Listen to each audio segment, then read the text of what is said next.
In the cold courtroom, the ticking of the wall clock echoed like the anxious beating of a heart. Under the pale glow of fluorescent lights, every eye was fixed on the man in the wheelchair, Aiden Brooks, 35 years old, a former Marine awarded multiple medals for bravery on the battlefield. He was no longer the soldier in desert camouflage, standing tall under the blazing red sun of Afghanistan. Now he wore a simple button-up shirt, his back straight, hands clasped on his lap, expression unreadable. But deep in his eyes lay a past heavy with blood, fire, and unspeakable pain. Beside Aiden sat Max, a German shepherd with a sleek coat of black and tan. He sat silently like a living statue, only his eyes moved, sharp and alert. He didn't bark or fidget, but every muscle in his body was taut, waiting. Every sound in the room, whether it was the creak of a chair or the click of the prosecutor's heels, was within his awareness. The prosecutor stood, pacing dramatically in front of the jury. Her voice rang out clearly, but with icy precision. Ladies and gentlemen, this is not a story of medals and war. This is about a damaged man in a reckless decision. This man broke into a private home and used a trained attack dog. This dog. She pointed directly at Max, her tone laced with disdain. This is not a pet. This is a weapon. Murmurs rippled through the audience, some doubtful, others sympathetic, but through it all, Aiden remained still. He didn't argue, he didn't bow his head, he didn't lash out. Perhaps because he couldn't. The explosion in Helmand had robbed him of his ability to walk, and worse, it nearly destroyed his voice. Shrapnel lodged in his throat made speaking an ordeal. Each word was a struggle, as if dragging stones uphill. So most of the time, he let silence speak for him. But his silence wasn't surrender. On the battlefield, Aiden had been a respected sergeant, a calm but sharp leader, always at the front of the most dangerous missions. He didn't need to shout to be heard. He spoke through action. Just like how he communicated with Max, no words, just a glance, a nod, and Max understood. They were more than a soldier and a service dog. They were an unbreakable unit. Back then, Max was young, quick, decisive, and with a nose that could detect danger from tens of meters away. He located countless IEDs, saving not only Aiden's life, but his entire squad. In war, decisions weren't made in meetings. They were made in trust. Then the attack happened. Aiden didn't remember everything, just the explosion, the ground shaking, the feeling of his body being crushed and hurled against a concrete wall. In a haze of pain and confusion, he saw Max, bleeding, one eye shut, a broken leg, still crawling toward him, dragging his body just to reach his fallen teammate. They were evacuated to the U.S. on the same medevac flight. As Aiden endured months of rehab to learn to live in a broken body, Max was discharged from service. His injuries and blindness in one eye deemed unfit for duty. But Aiden refused to accept that. When he learned Max was being retired, he fought to adopt him. Through paperwork, medical appeals, letters of protest, he fought quietly but fiercely, like he had on the battlefield. And finally, he succeeded. Max came home, no longer a military dog, not just a pet, but a piece of Aiden himself. They lived in a small apartment in suburban Pittsburgh, no flags out front, no signs saying veteran lives here. Just two souls, both shattered, slowly healing together. Aiden learned to transfer from bed to wheelchair on his own. Max learned to stand still to support him. Aiden struggled to speak again, syllable by syllable. Max learned to read every breath, every furrow of his brow. Together they created their own language, simple hand signals. A curled finger meant stay. 3 fingers up meant check behind the house. Max didn't just follow commands, he felt emotions. A squint from Aiden meant move. A held breath meant grab the phone. These weren't tricks, they were instincts. Bond, brotherhood. Aiden never saw himself as a hero. He avoided attention, never sought gratitude, For him, peace was the greatest gift after war. He repaired bikes for neighborhood kids, helped neighbors fix broken fences, and brought old combat boots to the homeless shelter every week. And everywhere he went, Max was there.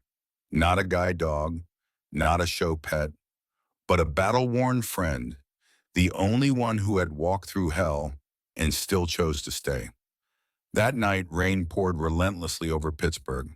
The sky was ink black, as if someone had painted it with thick, heavy strokes. Raindrops tapped steadily against the window pane, but inside Aiden, a different kind of storm was raging, one far more violent. He sat in his wheelchair by the window, eyes unblinking, fixed on the house across the street.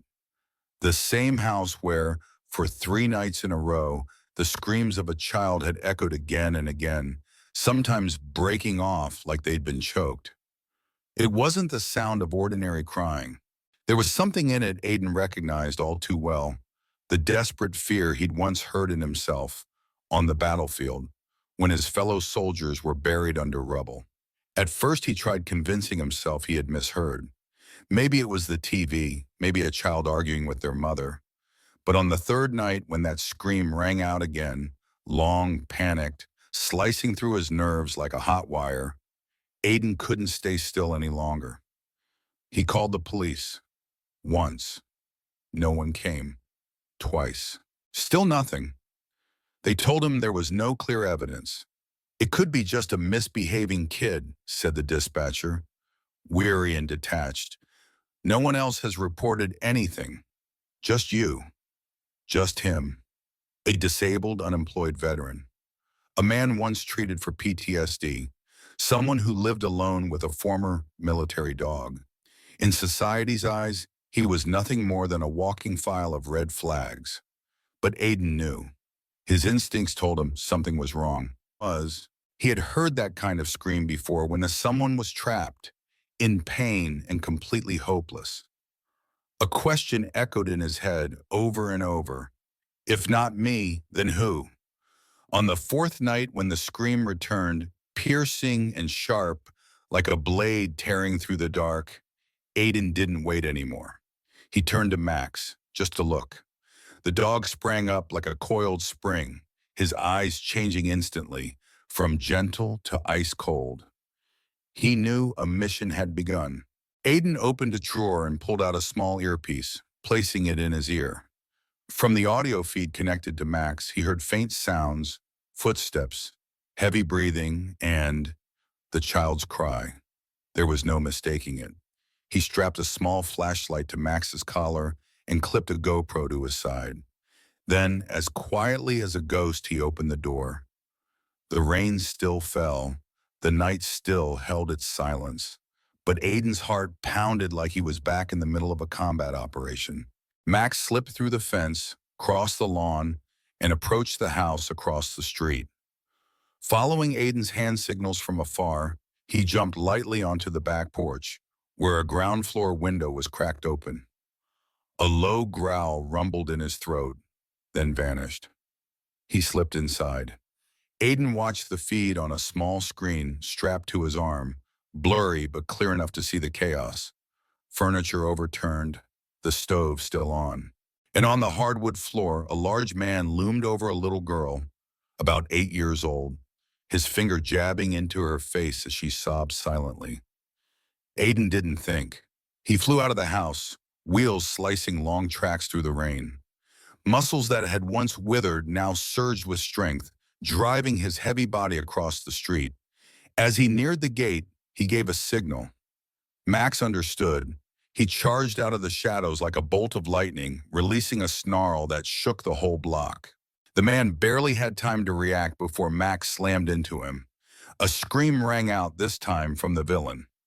Aiden rolled through the back door, grabbed the girl, pulled her into his arms, shielding her with his own body.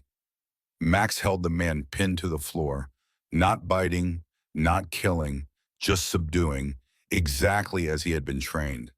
A neighbor, alarmed by the noise, came running. Then the police arrived. Red and blue lights flashed, and Aiden's hands trembled as he placed the girl into the arms of the paramedics. For the first time, she looked up at him, eyes swollen and bruised, face covered in marks, but softly said, "Thank you, mister." Aiden didn't cry. He couldn't, but Max walked over and rested his head on Aiden's leg. And in that fleeting moment, Aiden felt he wasn't alone. But the story didn't end there. That night, the wind swept fiercely through the narrow alleys of the quiet suburban neighborhood, scattering dry leaves under the dim glow of the street lamps. Aiden was dozing in his old wheelchair in the living room. Max, his loyal German shepherd, lay curled up by his feet, his back gently rising and falling with each breath. The house was silent, the kind of silence only those who had survived war could truly appreciate. Then a fragile sound pierced the night, soft sobbing, faint, hesitant, like someone trying to suppress fear lodged deep in their throat. Max jolted upright, ears perked, eyes wide, locked onto the window on the left side, the one facing the house of the new neighbors who had moved in 2 weeks ago. Aiden woke up, still groggy, but the instincts of a soldier kicked in. When Max growled, a deep, low rumble like echoes from an old battlefield, Aiden knew something was wrong. He wheeled himself to the window and drew the curtain slightly. Darkness swallowed everything, but the security camera mounted by the side alley was still working. Aiden grabbed his phone and accessed the camera feed. And then he saw it, a grown man, his neighbor, dragging a child through the dark alley. The child flailed, arms reaching out, leg kicking desperately. Then a slap. The child collapsed. No scream, only that heart-wrenching sobbing, sharp as a blade to the soul. Aiden's blood ran cold. His hands trembled as he dialed 911. "I suspect child abuse at the house next door. I have video. The child was hit." "Sir, do you have clear evidence? Is the abuser's face identifiable?" "No, but the crying, the action, it's more than enough." "I understand, but unless there's an immediate life-threatening danger, we can't enter the premises. Someone will follow up in the next few days." Aiden growled. "A few days? What about the child?" "I'm sorry, sir, that's the protocol." Aiden hung up. He didn't sleep that night. Every small sound on the street put Max on edge. They both waited. No one came. The next morning, as pale sunlight filtered through the window, Aiden heard a knock at the door. He opened it. A boy, about 6 years old, swollen face, red eyes, limbs covered in bruises, standing alone. No shoes, no jacket, just fear in his eyes. Aiden leaned down. The boy said nothing, just looked up at him, then stepped forward and hugged the man in the wheelchair tightly. Aiden could barely breathe. He brought the boy inside, wrapped him in a thick blanket, poured a glass of warm water. Max sat beside them, tail wagging gently. The boy looked at Max, and for the first time a spark of light flickered in his eyes. "This is Max," Aiden whispered. "He protects people. You're safe now." When the Child Protective Services arrived, Aiden handed over the footage and told them everything. It seemed things were going to be handled properly, until the door burst open again. The father stormed in, face flushed red, fists clenched. "You think you have the right to keep my son?" Max growled and lunged forward like thunder. Not to kill, but to hold distance, enough to make the man recoil in panic. A quick snap at his arm, blood drawn. The man screamed and stumbled back, just as the security officer grabbed him. And then everything changed. The man filed charges against Aiden: trespassing, kidnapping, assault with a deadly weapon. Max labeled the weapon. The media swarmed like a pack of hyenas. "Unstable veteran, violent outburst. Combat dog attacks, man. Is the city still safe?" No one asked the boy. No one asked Max. No one asked Aiden. On the first day of court, Aiden sat silently in his wheelchair, a worn suit, hair slightly unkempt. Max lay at his feet, alert. The courtroom held its breath as the prosecutor began. "Your Honor, this is not a trial about war or bravery. This is about a man scarred by his past who acted recklessly. And this, she gestured to Max, is his weapon. Her eyes were as cold as stone, a dog trained for combat, not meant to live among civilians. Whispers rippled through the room, a few sympathetic eyes, but most were afraid. Aiden didn't react. He was used to being misunderstood. Max wasn't. His eyes locked onto the witness, the neighbor, who was now spinning a tale, painting himself as the victim. He snuck into my yard, said nothing. Then that dog, he attacked me. I was terrified. Max let out a low growl, just one. Aiden raised his hand, thumb folding into his palm, a familiar signal. Max stood. The room held its breath. Max didn't lunge, didn't growl. He walked slowly, step by deliberate step, toward the witness stand. The guards moved, but the judge held up a hand, let him continue. Max approached the man. The man backed up, stammering. Max sniffed, and then gently pulled something from the man's coat. A small plastic toy, a dinosaur keychain, stained with blood. The room froze. That was the moment everything changed. That morning, the courtroom felt colder than usual, the white light from the fluorescent ceiling lamps casting a hazy mist on the tiled floor.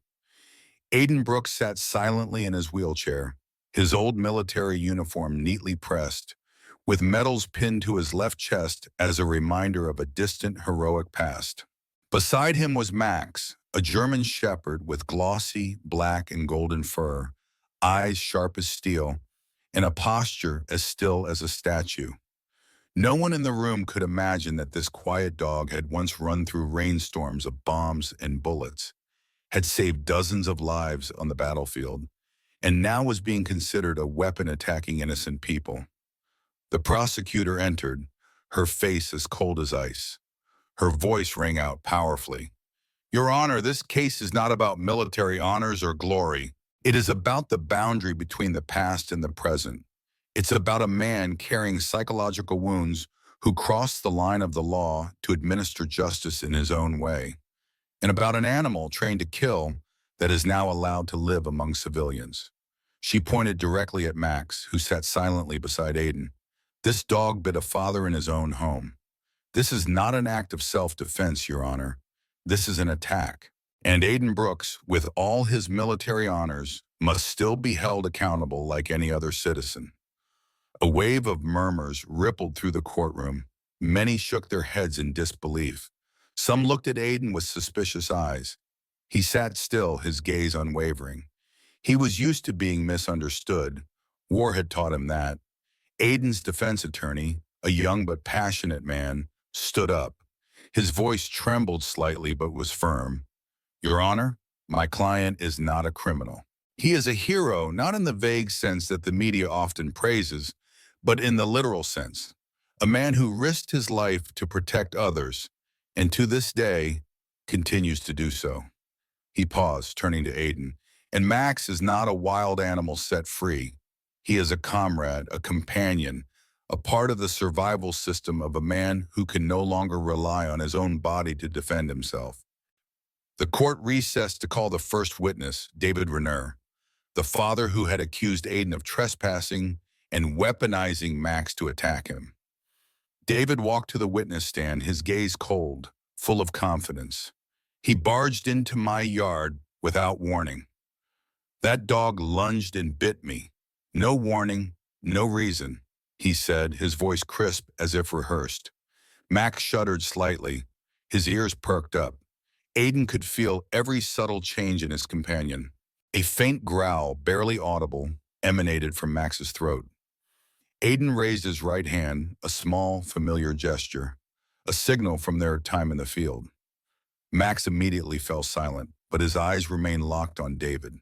The judge, an elderly woman with neatly tied silver hair, tilted her head, eyeing Max cautiously. "Mr. Brooks, control your dog." Aiden nodded slightly. Max didn't move further, but the tension in the room seemed to rise a notch. Aiden's attorney asked for permission for Max to perform a check on the witness, arguing that the dog had been trained to detect signs of danger or abnormalities. After a moment of consideration, the judge agreed, but no harmful actions, she emphasized. Aiden raised his hand again, a gentle, precise movement, as if pulling a trigger. Max immediately stood up and walked slowly toward David. The entire courtroom held its breath. The security guards gripped their gun holsters ready. Max did not growl or attack. He simply approached David, sniffing around his pant legs, then suddenly nudged his nose into the man's coat pocket. In a sharp, unexpected movement, Max grabbed the edge of the coat and pulled out a small object, a plastic dinosaur keychain stained with dark, dried blood. An outburst rippled through the room. Several people jumped to their feet. David's eyes widened in horror. That, that wasn't there before. I don't know how it got there. The judge stood up abruptly. Seal the evidence. DNA testing immediately. Max backed away to Aiden's side, sitting quietly as if nothing had happened. Aiden reached down and patted Max's head, his gaze still calm as ever. But inside, his emotions were boiling. Not because of the victory soon to come, but because justice was beginning to reveal itself, and he was no longer alone. The next morning, the local news opened with a headline in big letters: Warrior in the courtroom turnaround after surprising evidence. On the screen was an image of Max, his deep eyes, glossy fur, and dignified posture, standing next to Aiden in court. The photo spread like wildfire on social media, accompanied by a wave of comments, supporters, critics, questioners, and even those who wanted to bury the truth. While the entire town was swept up in the storm of public opinion, Aiden sat silently in front of the window of his old house, the soft morning sunlight streaming through the bars, casting shadows on his thoughtful face. Max lay at his feet, as usual, silent, loyal, and ever watchful. A phone call from his lawyer broke the silence. Aiden, the blood test results on the keychain have come back. It's Ethan's blood. Aiden gripped the armrest of his wheelchair. His heart seemed to stop for a beat. He nodded slightly, as if confirming to himself what he had always believed. Ethan had been there in David's house on the night the boy went missing. And there's something else. The lawyer's voice grew quieter. We found traces of animal tranquilizers in the remaining blood sample. It's very likely Ethan was drugged before he disappeared. Aiden closed his eyes. A cold rage rose within him. But in that moment, the soldier's calm within him awakened. He knew this was just the beginning. The retrial was held 3 days later. The courtroom was packed, and the media didn't miss a single detail. The prosecutor appeared more cautious, her face no longer showing the same arrogant coldness from before. Aiden's attorney didn't waste time. He presented DNA evidence, matching the bloodstains in Ethan's medical records, completely identical. He then introduced veterinary records of the tranquilizer found in the blood, something not easily obtained without prior preparation. Your Honor, he said, his voice deep but firm, this is no longer a case of dog attacking a person. This is part of a conspiracy to cover up the truth about the disappearance of a child. And my client, along with his dog, are merely the ones who accidentally stumbled upon that hidden corner of the story. The atmosphere in the room thickened. Aiden didn't take his eyes off David, who was sitting in the witness box. The man no longer looked confident. He avoided eye contact, his hands trembling when called to testify again. Max, though remaining in place, kept his eyes fixed on him as if he could smell the guilt rising in every denial. Mr. David Renner, the judge's voice rang out. What do you have to say about the blood sample of Ethan being found in your coat pocket? David opened his mouth, his lips trembling like a fish out of water. I don't know. Maybe someone planted it? And how do you explain the security cameras around your house being disabled on the night in question? Aiden's lawyer pressed, his voice sharp as a razor. David began to sweat, visibly trembling. His voice broke as he stammered. No, No, it wasn't me. I just wanted to get the kid back because I didn't trust the foster mother. I I didn't mean to harm anyone. The confession dropped like a bombshell in the courtroom. A wave of shock ran through the audience. Max growled softly this time. No one blamed him. Aiden gripped the armrest of his wheelchair. His chest swelled with emotions, anger, regret, and a deep sorrow for Ethan, the young boy who had once run freely in the yard, now only a name in the missing persons files. A few days later, the trial ended with the verdict. Aiden Brooks was found innocent. Max was recognized as a special service dog and allowed to continue accompanying Aiden. David Renner was arrested for further investigation into his role in Ethan's disappearance. Outside the courthouse, a crowd waited. When Aiden appeared, people clapped, not in a loud cheer, but in a warm, solemn applause, as if to say, "We understand. We know you're not at fault." A young reporter squeezed through the crowd and asked Aiden, "What do you think made the truth come to light?" Aiden looked down at Max, who was standing close by his wheelchair. He smiled faintly. "Because I trust him. Because he's not just a dog, he's a living testament to loyalty and truth." In the days following the trial, Aiden received hundreds of phone calls, emails, and handwritten letters from all over the country. There were sincere apologies, words of encouragement, and countless enticing offers. Book deals, documentary films, even TV talk shows. But Aiden only responded once, in a single interview that he chose himself. This story isn't for sale. It's not meant to be turned into an entertaining movie or a clickbait show. This is a story about a voiceless child, about a misunderstood loyal dog, and about a truth buried in the past.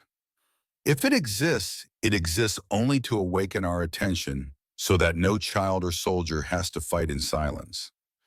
Aiden declined all opportunities for fame but didn't withdraw from the world. He understood that after everything, there was still another battle ahead, not to prove his innocence, but to create something greater than himself.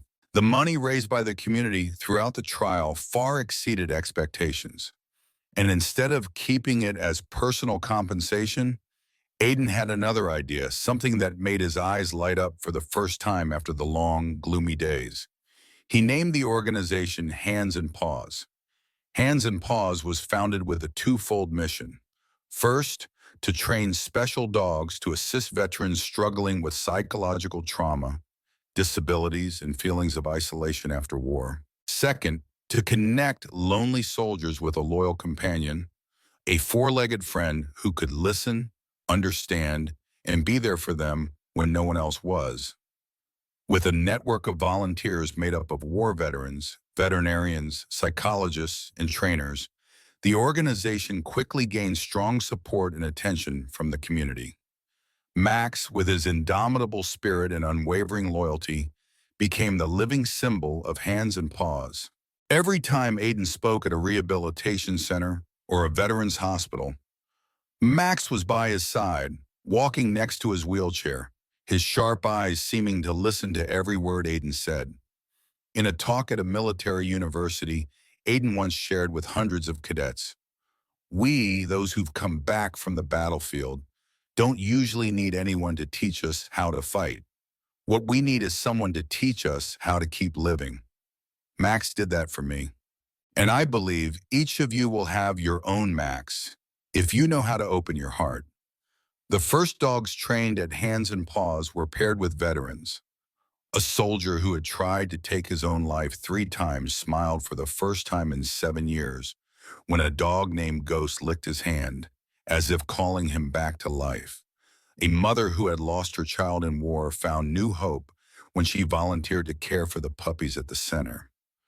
During all this, Aiden quietly stepped back. He never called himself a hero, nor did he ever say he had won. For him, there were no victories in those losses, only the choice to continue enduring or to rise up and turn the pain into something meaningful. One late autumn afternoon, when the golden leaves were gently falling around the small house on the outskirts where Aiden and Max lived, a young girl came to knock on the door. She was about 12 years old with curly brown hair and bright, sparkling eyes. Uncle Aiden, can I meet Max? I read about his story online. I lost my dad in the war. I just want to hug him once. Aiden said nothing. He simply nodded and opened the door. Max, seemingly understanding, didn't need to be called. He walked over and sat down beside the girl. The girl knelt down, wrapping her arms around Max's neck. Her tears fell onto his warm fur, and Max gently rested his head on her shoulder, not needing words, not needing explanations. That simple yet sacred moment was the reason Hands and Paws existed.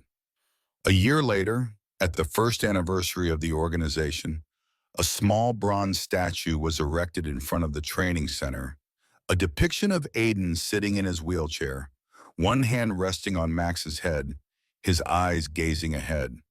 At the base of the statue, the engraved words read, "Not every warrior carries a gun. Not every hero is human." Max never understood why the camera lights had once flashed incessantly before him. He didn't know the word justice, nor did he care about concepts like trial, evidence, or society.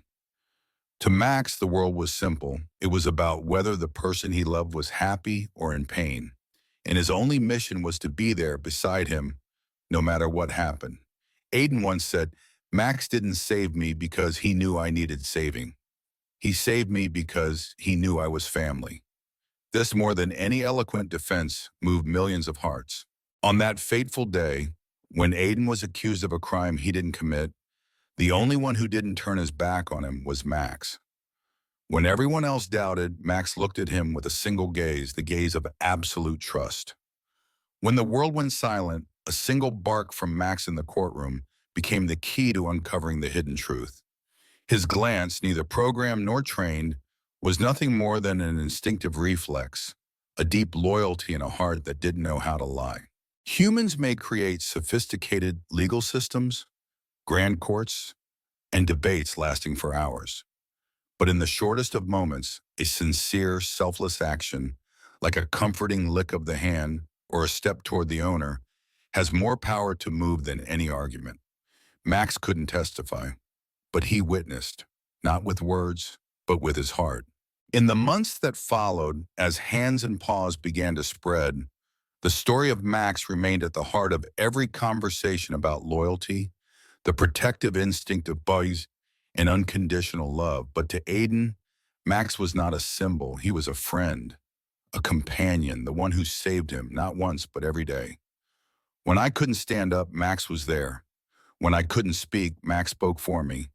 When I had lost faith in humanity, Max reminded me that there was still something good to hold on to. On the last afternoon of a speaking tour at a rehabilitation center in Texas, Aiden sat in his wheelchair, watching Max play with a child, the son of a veteran who had lost a leg. The boy laughed out loud as Max rolled over, exposing his belly for the boy to scratch, his tail wagging so vigorously that it seemed the whole world was full of nothing but joy at that moment. Aiden smiled softly. In that moment, he knew he had done the right thing. A few months later, a small sign was erected in front of the main office of Hands and Paws. It was engraved with a quote, "There are things that humans cannot say, but a loyal dog will always know." When a young reporter asked Aiden if Max knew that he had changed the entire country, he just laughed. "Max doesn't know anything. He doesn't need to know. He only knows how to love. And sometimes, love is enough to create a miracle." The story ended not with applause, but with a peaceful afternoon. Max lay asleep beside Aiden, his head gently resting on his leg, breathing steadily in the sunset. No cameras, no titles, nothing. Just a man, and one final message to the world. Love and loyalty sometimes are the most powerful weapons to awaken conscience.